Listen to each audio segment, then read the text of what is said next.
So what's up? Not much. It's very warm in my room, and I just left my room, and it turns out the rest of my apartment is not as warm. Yeah, my room does that too. I feel like, I don't know what it is. I feel like my room always does that. At my last place, my room was always like 20 degrees warmer than the rest of the house. I do also have windows on 3 of the walls of my room, so it's probably that. Yeah, I've only got the one window. Or the one wall with 2 windows. Mm-hmm. I'm sure someone out there is taking very meticulous notes on the floor plan of my new house, because I've definitely mentioned that my computer is facing a corner, there are 2 windows on one wall, and like eventually someone will be able to piece together a complete floor map of my house.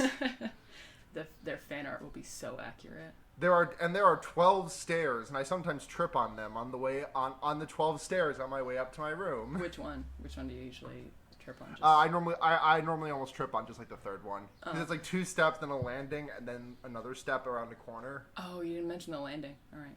Oh, there's a landing. I don't have to ruin my notes for this, Sarah.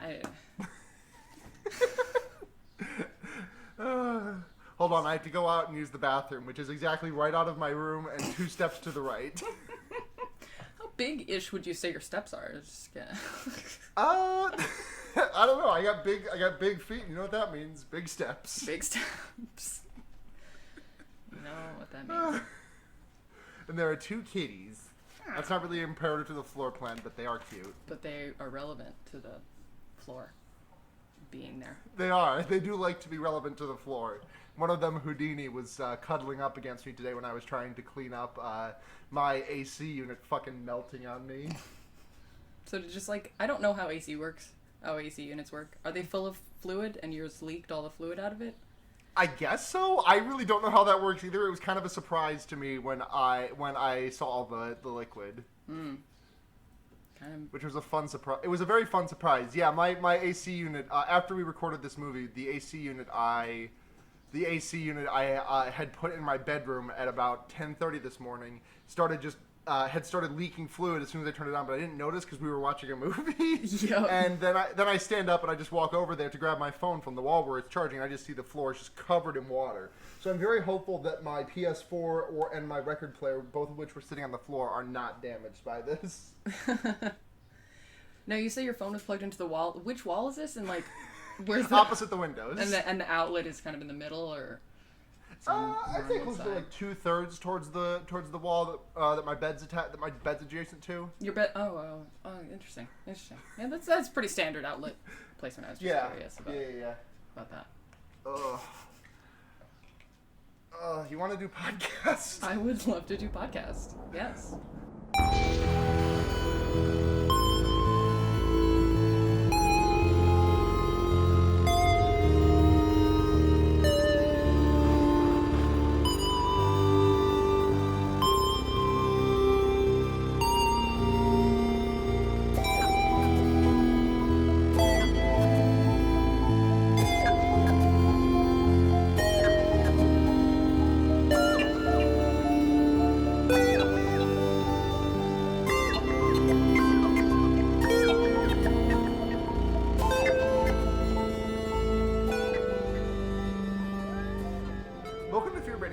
It's your number 1 schizophrenia, but the other person's real podcast.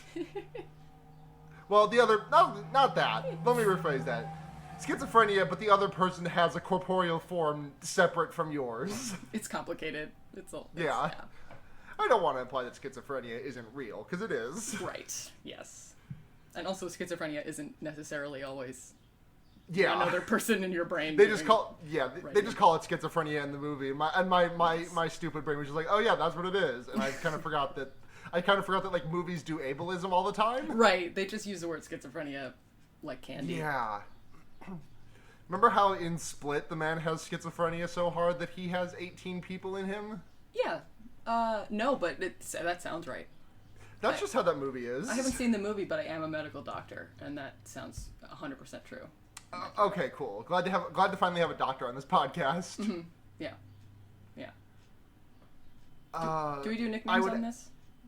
On this one? We can. I'm Sara, aka Anal. Oh, what the fuck was his name? Anal. Anal bang porn. Yeah, I'm anal bang porn. Sheriff anal bang porn to you. And I'm Val Flight Cub, aka the stronger fetus. Fetus? I meant to say fetus. It's fine. Damn, they a gamer and they got fetus. Oh God. Let's talk about some upcoming horrormovies.com. Okay. All that I'm seeing on this front page that's even remotely interesting is Midsummer, which is out this week. And I'm very scared of. And also Ghostbusters 3, it might get Paul Rudd on that cast. Wait, what? Ghostbusters 3? Yeah. Did they do a 2 yet? They did a no. This is a 3 to the original Ghostbusters 2. Oh my God. Like they brought Bill Murray and Dan Aykroyd back for it. Ugh. No one asked. No one yeah, asked. kind of some bullshit if you ask me. Yeah. Oh shit! I'm getting a call. 1 second. Did Trump resign? Excuse me. I'm recording a podcast. Can I help you? My bad. I'm getting a call. Trump I got resigned. a text. Trump resigned. No, that was actually iTunes just saying that they're adding more servers because I keep guesting on so many podcasts and they're blowing up. So. Yeah, we gotta make room for it. No, yeah. I really like that upcoming horrormovies.com has like a ticking timer countdown so that I can tell that there are 376 days, 11 hours, 20 minutes, and 42 seconds, 41 seconds, 40 seconds left until the release of Ghostbusters 3. Phew. Wait, which is what? I'm very mad that they just kind of fucking gave the middle finger to the 2016 Ghostbusters. They set it up for a sequel in the post-credit scene and everything. Like, yeah, they did. Hell? 2 things I don't need more of: the old Ghostbusters and movies with Paul Rudd in them. He's fine, but like, I'm good. Yeah, like I feel like there is enough Paul Rudd to experience at the moment. Like, yes. Exactly. Like, no one has seen all of Paul Rudd's movies, except for the Paul Rudd Rewatch podcast that I'm sure just I willed into existence by stating that sentence. Please don't at me. Hold on, let me just Google Paul Rudd movie welcome to podcast. Welcome to Puddle of Rudd. I was gonna say Ruddfuckers. Here we go. Ladies love Paul Rudd. Okay. Well, that's the name of the podcast. Their last episode was on June 14th, 2017. Is that a podcast or is it just a fact? I'm indifferent to Paul Rudd, really. I don't think I love him. I don't hate him. I think there are ladies. It's like hashtag not all ladies. Yeah, hashtag not all ladies love Paul Rudd. Some ladies. That's the full hashtag. Yeah. Yeah. Here's something. They're making Castle Freak again. What is that? Castle Freak is the original Castle Freak is a movie where a guy kills another guy with a submarine sandwich. I think. Oh man. That could also be The Invisible Maniac. I'm not entirely sure. They used to talk about those movies a lot on the Flophouse, and I don't know which one's which. Sounds good either way. Yeah. If that happened on the moon, would that be fucked up or what? What's that? If 2 guys were on the moon and one of them killed the other with a submarine sandwich, would that be fucked up? I think it would be. Yeah. Yeah, I think so too. There's also a movie called Necrotronic, and it's about a demon on the internet. Oh, my biography movie is finally coming out. I like that. Demon on the internet. The demon of the internet is the internet. It turns out. Yeah, the demon on the internet is just regular people. Yeah, online is the demon of internet. Yep. Upcoming horror movie says previously known as Necromancer, and it's Nekromancer. Necro. But the thing is, if you say Necromancer out loud, it just sounds like Necro. Is it Is it like techno? What's that? Is it like techno? They're trying to do a play on techno? I think so. Or electronic, necrotronic, I'm not entirely sure. Yeah. Whatever it is, whatever it's trying to do a joke about, it's very funny. I'm laughing. I like it. Anyways, I like it too. Anyways, you want to talk about a movie? I would love to. How about the one we just watched? Because this week, we watched fucking The Dark Half. Is that what it's called? Yes, it is. Stephen King's and George Romero's The Dark Half. Mm-hmm. And this starts with us meeting little baby boy Thaddeus Beaumont. Yes. And he's a writer, but he's got some bad brain problems. Yes. So, like, he gets some headaches, and then they take him to a doctor, and the doctor's like, well, shit, we gotta open up your brain and take this tumor out. And then the tumor has an eye and teeth, and it's fucked up. And at one nostril. Yeah. One nostril. Yeah, because, like, he originally, he gets, like, a headache while writing, and the doctor's like, it's fine, we'll just keep an eye on it. And then he goes back a second time, and they're like, yeah, you got a tumor that's a person. Yeah. And the nurse, like, freaks out and runs out of the room. Yep. And then the birds show up. Mm-hmm. Yes. And when they see the tumor, they're like, oh, this is a twin that got absorbed in the womb, and this happens sometimes. We'll just excise the tissue, whatever. And then a huge cloud of birds outside of the window of the thing. And then we fast forward to 23 years later, where we meet Thaddeus Beaumont again, and his wife Liz Beaumont, and their unnamed babies. They're two twin babies whose names are Symbolism and Imagery. Oh God. Yeah, there's two of them, and they have them. But I think before that they meet the. Is that when they? Oh yeah, because he just like writes some papers and like some pages, and she's like, "It's great, you're a great writer." It's beautiful. I love this, and I love you. I love you, Thad. Thad. Incel versus Thad. That's what this movie is. No, it's not. And then he goes to teach, and he talks about how the writers have a dark self inside, a twisted half that they need to let out and be free in order to actually write good. Every person has one, and writers need to embrace theirs. Yes. Yes. It's extremely. And then we meet Fred Clausen. Yeah, Clausen. Yep. Yep. Who's like, hey, I know that you have a pseudonym, and it's George Stark, and you write pulp novels, and Thaddeus is like, well, fuck you. And Fred is like, you're gonna have to pay me or I'll leak this to the papers. And he's like, well, fuck. I'm gonna threaten to cut off your dick and shove it in your mouth. Yep. He's like, I wouldn't do that, but if I did do it, that's what I would do. Yeah. Is that. And then... Thad Beaumont, if I did it. The Thad Beaumont story. Exactly.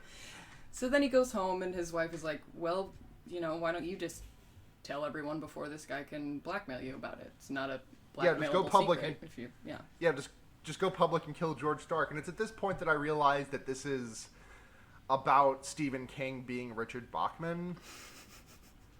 Like, for those who don't know, for a period in the 70s and 80s, Stephen King wrote a handful of books under a pseudonym, Richard Bachman.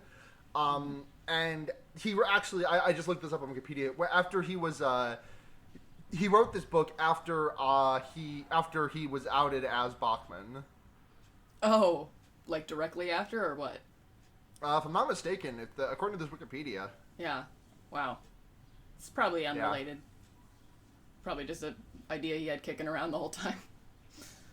For a while. No, yeah. But yeah, some of King's I feel like some of King's more I don't know. I feel like Bachman had some really identifiable works, especially the Running Man and Thinner.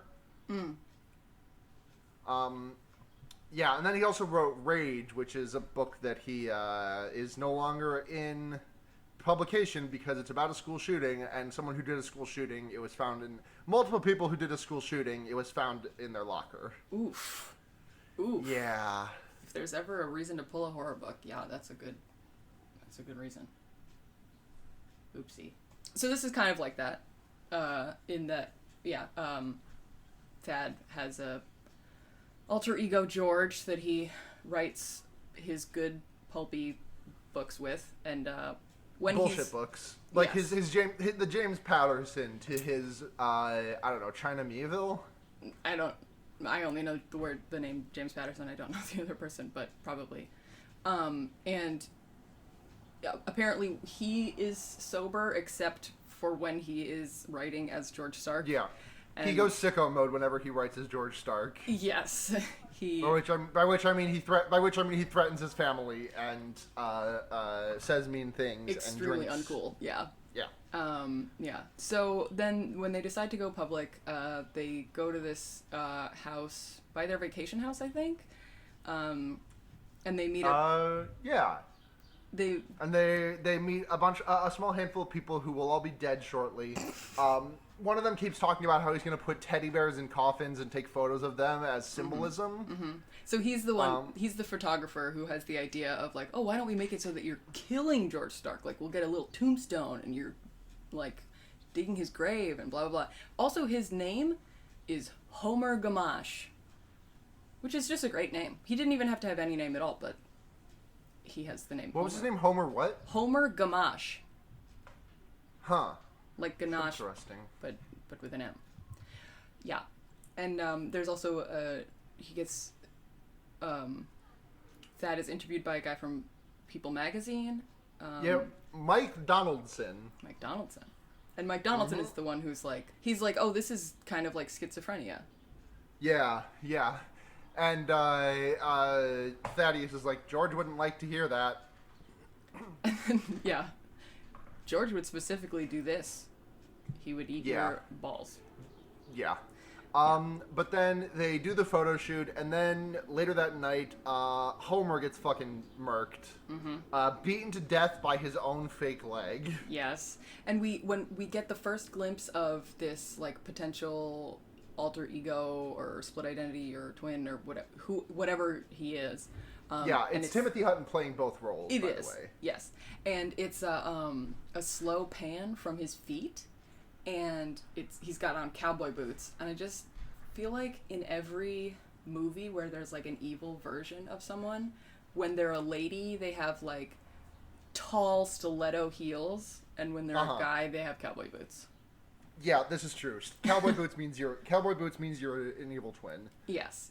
Stiletto heels also means you're an evil twin. Yes. If you wear cowboy boots in a wide shot, it's fine, but a close-up on cowboy boots, you're evil. Yeah. Yeah. If anyone ever gets a camera close to your feet, you just go sicko mode. Yes. I mean, to be fair, that's how I would react if someone tried to get a camera near my feet, but without giving you money stalker. first, like, yeah. Yeah. Come on. No, I better be getting paid for these feet pics.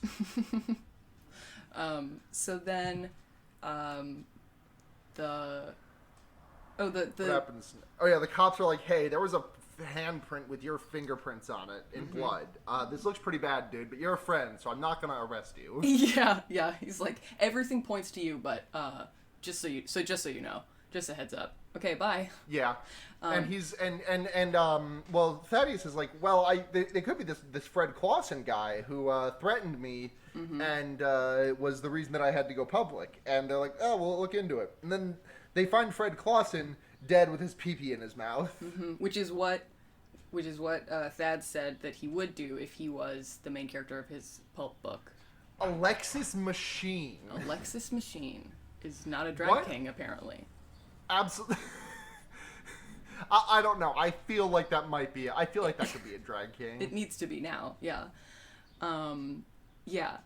And yeah, they discover it by the landlady lets them into Fred's apartment, and both the police are like freaking out about it, and she's like, huh. That's her whole reaction. Yeah. Another important detail potentially is that when they take when they do the photo shoot of George Stark being dead, that photo shoot is posed on an actual burial plot that Thad's family owns. And then after they discover that Homer's been beaten to death with his own leg, they also discovered that burial plot has been dug up, almost as if someone dug himself out of it. And the sheriff is like, or someone just dug a hole in the graveyard. It's probably it's probably fine. Seems like a bit of a stretch to.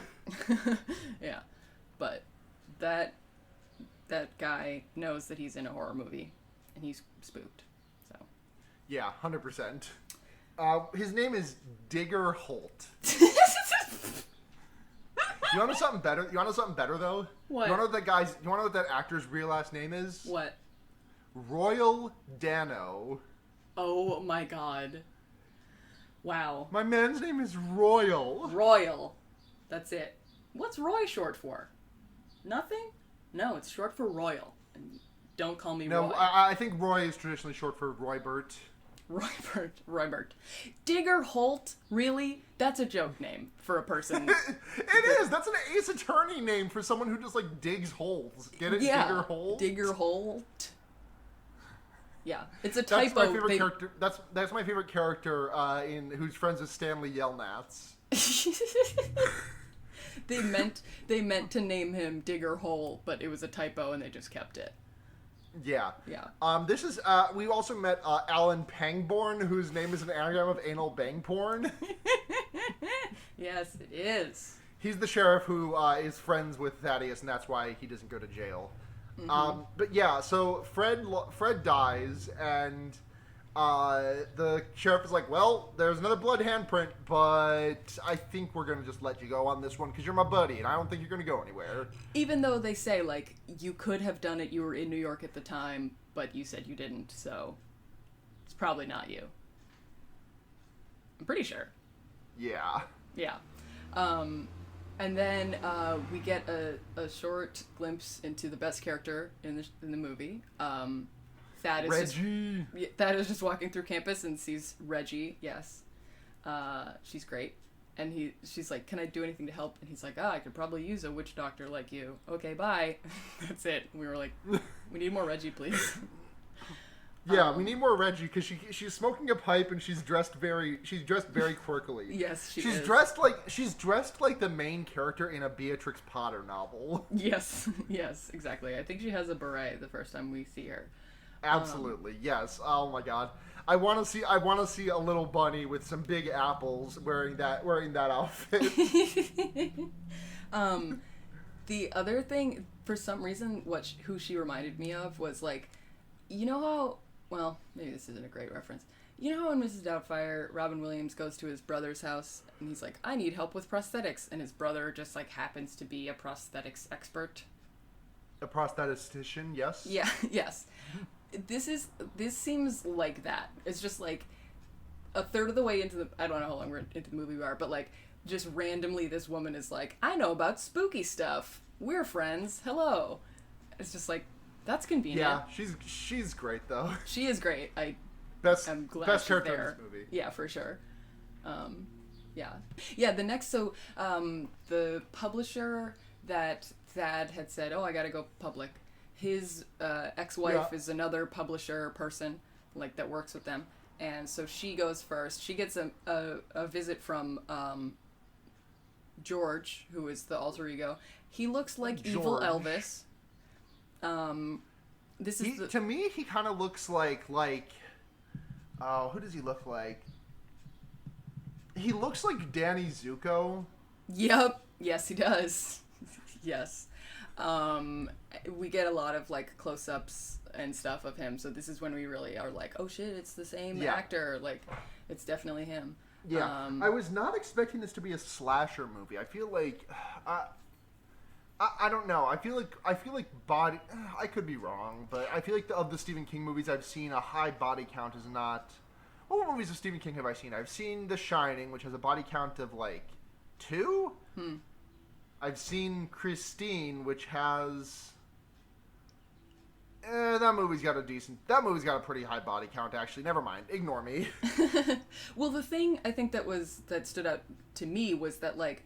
This was more about, like, psychological of, like, who is this guy? How did he get here? How do we defeat him? Blah, blah, blah. But, like, he also just, you watch him stick his finger in this woman's eye to, like, torture her or something. And it's just like, ugh, I didn't know it was unexpected. It was on both fronts. Yes. What? It was horror on both fronts. Oh, yes. So...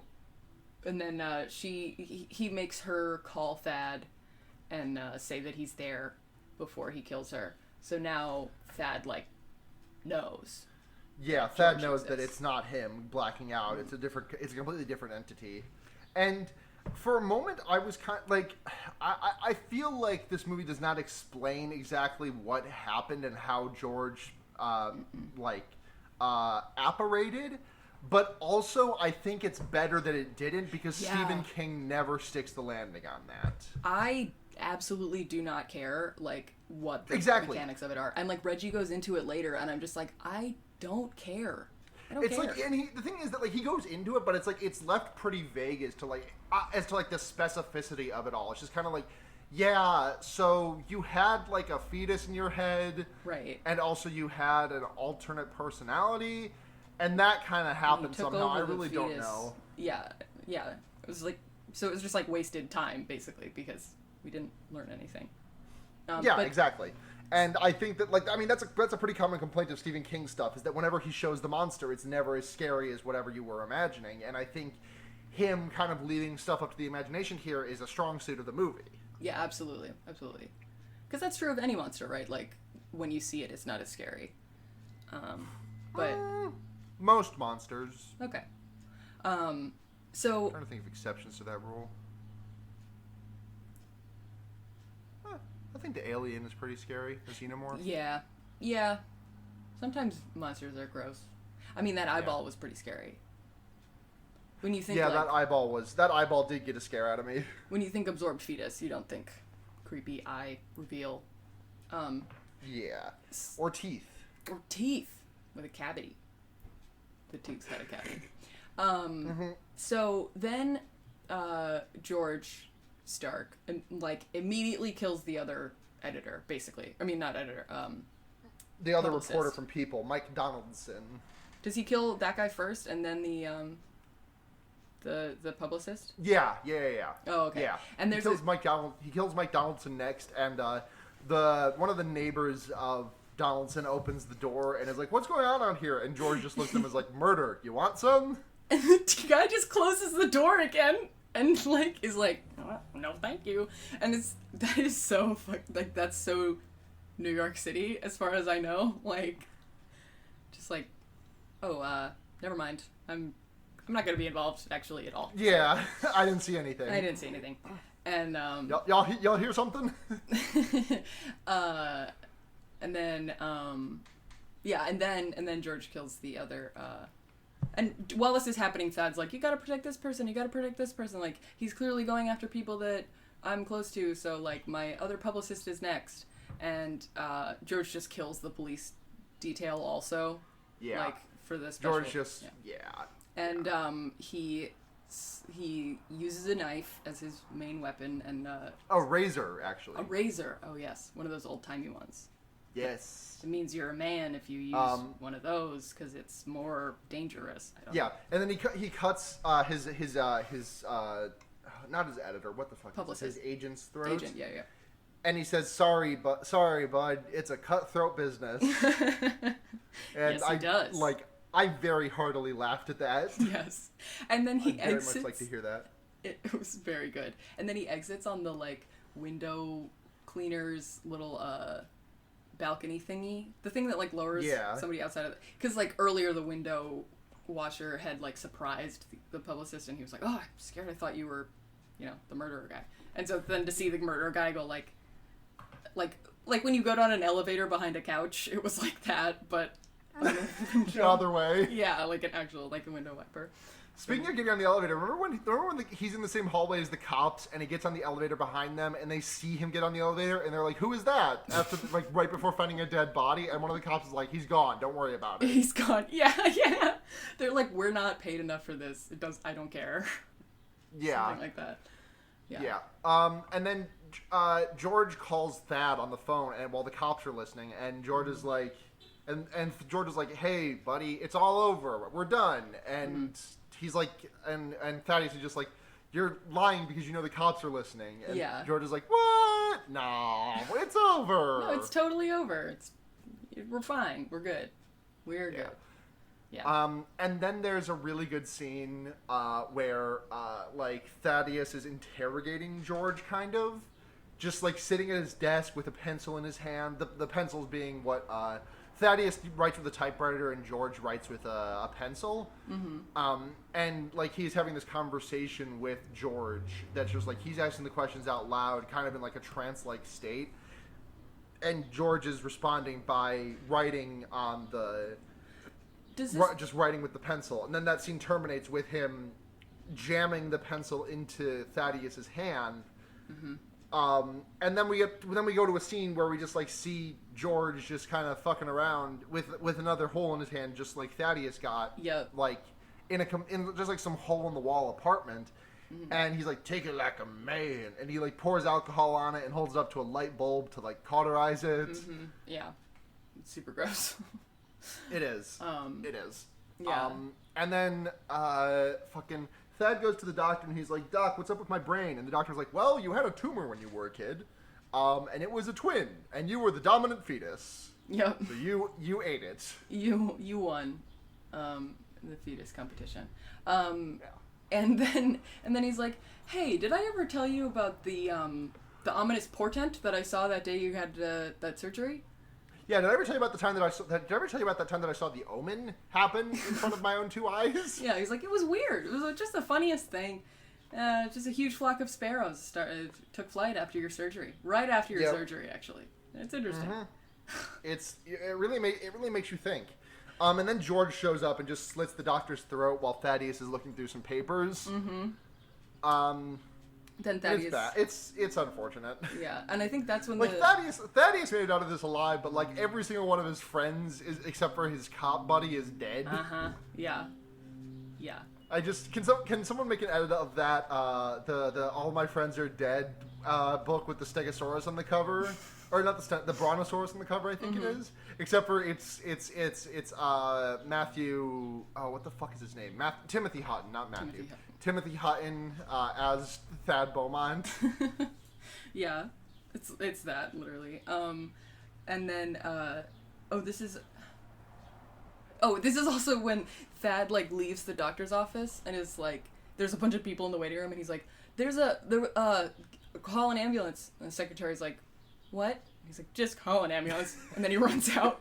Like nobody, no follow up on that one. Just, no, it's fine. It was George. It wasn't him. Yeah, exactly. And then this is where he goes to Reggie's office or whatever, and she starts explaining the whole situation of how George and Thad got connected. Which I did write in my notes that they have a Voldemort Harry Potter connection. Yeah, we don't have to go but into she's it, like, just go take my car. If you bust it, make sure to fix it. Thanks. I hope. And she makes like 3 jokes about the idea of George taking Thad's place at the university. Right. She's like, you don't want him to take over your body because then you'll be dead, and he'll have to teach your study group. It's like, okay. And I just want to say that this movie has one of my favorite things in it, which is like one actor playing multiple characters, and I think he does so really well. I think that like, I mean I know it's Timothy Hutton as both roles, but I think he is like very distinct between these two characters. Even when they're in the same room face to face with each other, it feels like 2 completely different people. Yeah, totally. And I think it's easy for actors to like do a weird voice as one of them, or like they have changes in stance and kind of posture, but not in such a way that's like clearly an actor trying to differentiate the 2 characters. Yeah, I thought he did a good job with that as well, because he just really, they're very different. But then the cop, like Thad calls Liz, his wife, and is like, hey, take the kids and just fucking go. And don't tell me. The cops show up and they're like, sorry, ma'am, we can't let you leave. And she's like, well, fuck. And then George shows up and kills the cops and takes her hostage. Her and the children hostage. Oh my god, we totally skipped the dream sequence. Dream sequence? The dream sequence. Let me look at my notes. Wow, that was a while ago. Yes. But so yeah, this was after the fingerprints were matched for the first time, like after Homer Gamache was killed.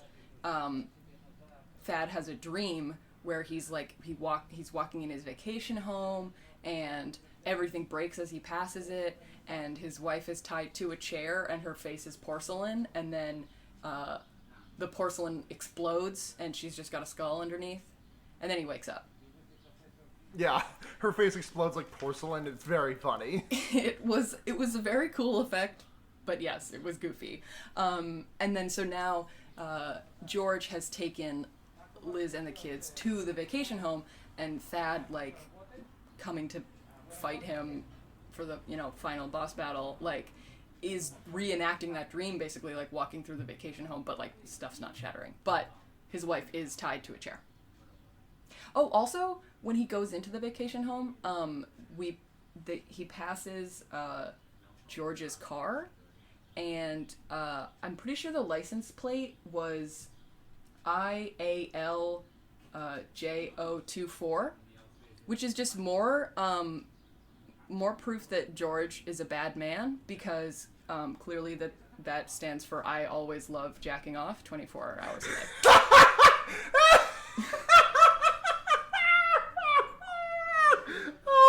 So George confirmed sinful. You can't see it, but he is just like whenever he's on screen, he's just constantly just like beating it. He stabs himself with the pencil, and then he wiggles the pencil around to make the hole bigger in his hand. No!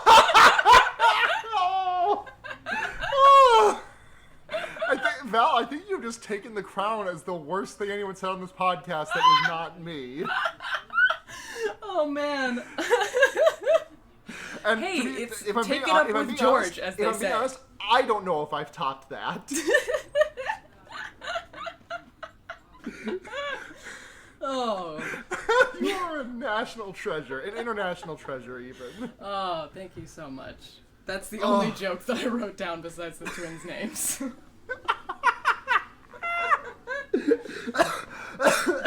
Oh man. So yeah, he shows up for the final showdown, and George is like, "Hey, come on upstairs. I've got your kids. You can hold one of them. I'll hold the other. You get one.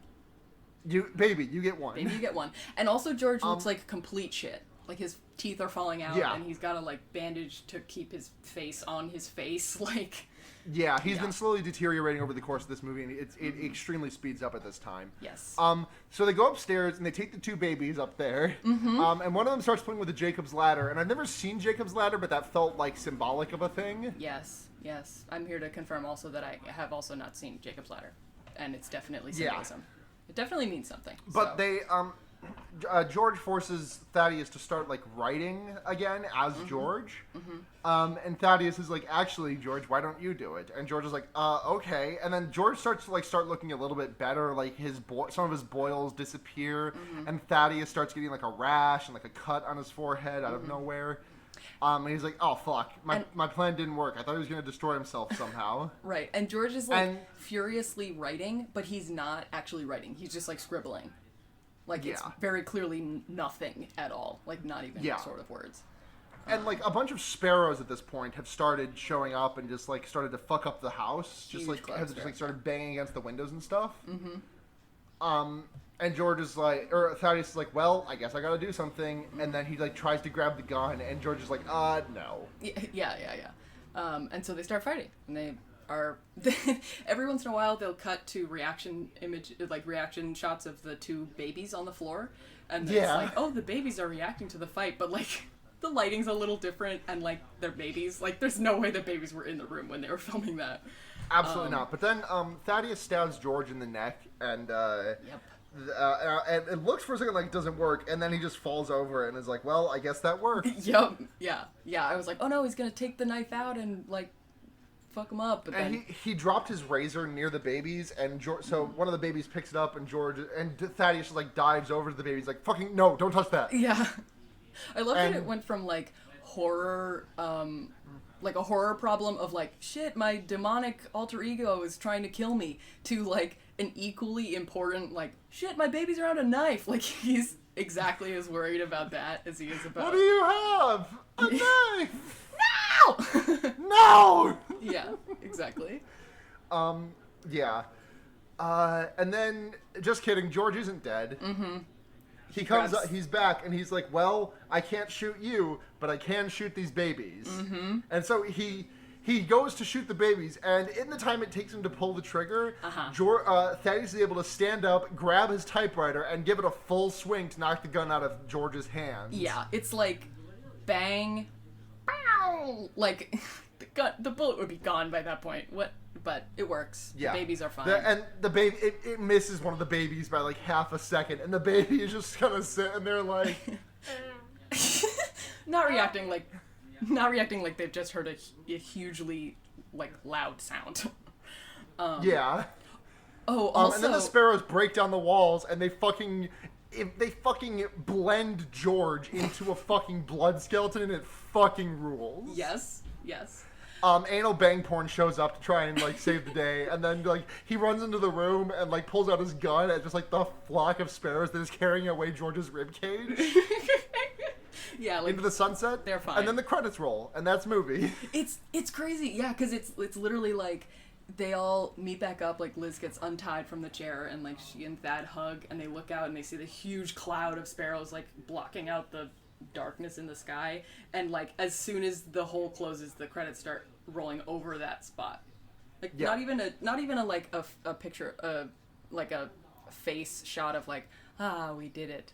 Just, and then he was dead. Thanks. Bye. There's nowhere else to go. I liked this movie a lot. I did too. I really liked it. It was kind of on a scale of 0 to 5. On a scale of 0 to 5 sparrows. No, on a scale of 0 to 5 teddy bears in coffins. How many teddy bears in coffins are you gonna give this movie? Is the rating on like how good of a movie it was, or like how enjoyable it was, or what? Kind of a hybridization of the two, I guess. Like, just go where your heart... Because, like, for me, I thought this was a pretty good movie, and I also had a really good time watching it. Like, I didn't think it was a great movie, but, like, if I was rating this at just, like, an objective film scale, it would probably be, like, 2.5 to 3. Mm-hmm. But I think the fact that I enjoyed this a lot bumps it up to, like, 3 teddy bears in coffins, and then, like, 1 teddy bear no coffin. Yeah, I would give it... In terms of, like, would I recommend it to someone else to watch? I think it's 3 teddy bears in a coffin and 1 last teddy bear with cowboy boots because he's evil. 1 Build-A-Bear with cowboy boots. 1 Build-A-Bear with cowboy boots who's dug himself out of his own little grave. Yeah, because it was really like you can tell they made the exact movie they set out to make. Like, yeah, absolutely. Was, like, and again, I know I said it before, but I think Timothy Hutton does a great job in this, and I really appreciate that things are kind of left for us to question, unlike a lot of Stephen King stuff. Because Stephen King's worst trait is when he parts the kimono and it sucks. Right. Just like any. I don't want to be mean to Stephen King, but like, I don't want to see any middle-aged man part his kimono. You know, keep your clothes on. No, but. And yeah, there's like a mythical element to it where it's like, we're never going to be able to explain it anyway. Because you thought him into existence by writing and drinking. Like, if you try to make science out of it, it's just going to be weird. I liked this as a horror movie because there was stuff that was surprising and scary, and there was like the squishy eyeball was gross, but there was nothing... It was like... movie scary. Like, I was never like, like, I've watched scary movies where afterwards I'm like, I don't want to go to bed because I'm like spooked, but this was not one of those movies. Yeah. You want to get into some questions? Yes, I would love to. So first question comes from Alex from online at LeafCrunch. On pseudonyms, what makes a good URL/handle? Example of a good one: Flight Cub. I think simplicity, and I think the exact same thing as remember that episode of The Simpsons where Homer starts a barbershop quartet and they're trying to come up with a name, and they say like, so this thing needs to be kind of funny at first glance and then get progressively less funnier each time you hear it, but never really stop being at least a little chuckle worthy. And I think that's what makes the best handle. I think the key to a good handle is it's got to be 2 words and they got to be short. Semper, I think funny, that's true. fuck, I think Leaf Warlock, Crunch Leaf is good. Crunch, Leaf Cub, Sunhat, Jania. You got, yeah. Those are a lot of them. I didn't get all of them. Breakfast. Positive stress. Positive stress, exactly. Yeah. Jurgen, yeah, that's a podcast. At DorkPhoenix69 wants to know, if you had an alter ego, what types of mischief would they get up to? I think mine would just, like, commission art and not tip the artists. My alter ego would quit my job. It's my job. What? My alter ego would quit my job. Would go in and be like, F this place, I've only been here a week, but it's boring as hell. Buh. Not Damn, because... we had some bad alter ego. Yeah. I would never do that. Because I like it there. But my alter ego would be, would be bored. At Mogu Blue wants to know, what are your undercover Deep Throat-esque code names? Mine is anal bang porn.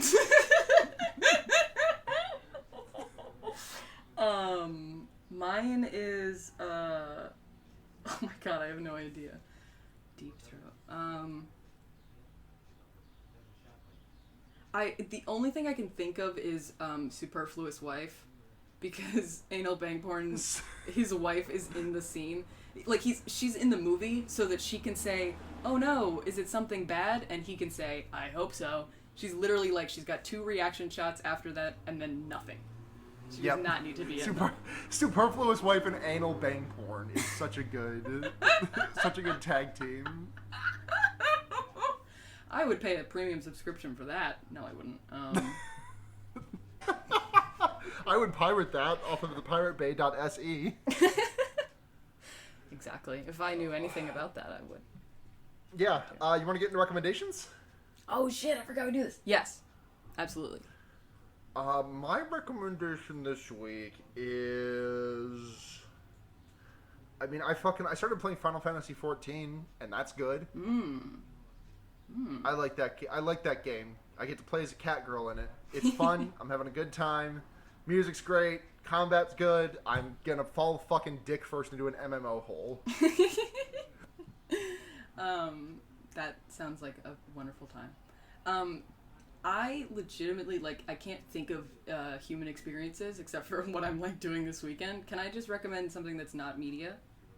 Yeah, go for it. Okay, so I work in Murder Mystery Dinner Theater, and I recommend going to see a show.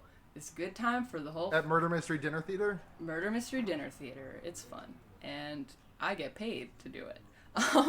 No, I don't know. My recommendation is, see what local theater is in your area and go show them your handhole. Yeah. Let them bust in your handhole. Through the handhole. That's the beauty of the handhole, baby. Val, where can people find you online? I am on Twitter at FlightCub. And 2 B's. 2 B's are in my home. No, and I have. If you want to see an archive of my Tumblr that I literally never use anymore, it's at FlightCub, but it's not interesting. I don't know. I'm on a lot of noise space podcasts, so DM me and I'll send you the episode numbers because I can't remember them right now. Nice.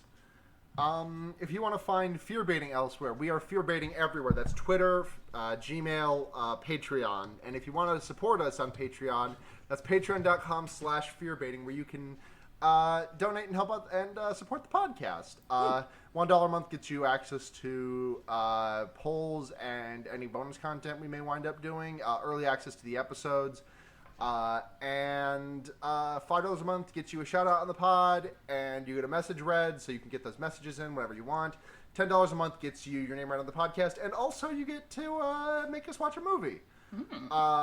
So thank you very much to Kit Spindler. Sorry, I'm going off memory. Michael Kaiser, Paul Moran, Paul Bechtel, and Ducky Aisha. We love you all very much. Woo. It's kind of a short one. Can I ask you a question to elongate the podcast? Sure. What's up? If you could replace the fluid in your AC unit with anything, what would you put in it? If I gotta replace the food with the A's, I'm gonna go ahead and say cherry Kool-Aid jammers. Ooh. Yeah. All right. I would use Mountain Dew so that people would think I was a gamer. Okay. Also, if you want to find me, you can also check out the other podcasts I do. The Wonder Years, which is the Animorphs podcast I do with Blair and Seda. Thank you, Seda, for the intro and outro music for this podcast, and thank you, Blair, for editing. You can also find me on Henry Kissinger's Pokemon Going to Die, the Leftism podcast for the Terminally Online. I was on last week's episode, and I think it was pretty good. And also Twitter, Sunhatzhenya, SUNHATZHENYA. That's also on my Twitch whenever I stream there, and I think that's everything. Thank you to Matt GameCube for Noisepace.xyz, the wonderful podcast network that we are on. Thank you, Nintendo and, Matt. Yeah. Thank you, Matt. Thank you, Matt GameCube. Yes. Thank you, Matt GameCube. But until next time, I'm Sara. And I'm Val. And remember, you can put a fucked up guy anywhere. good night, everyone.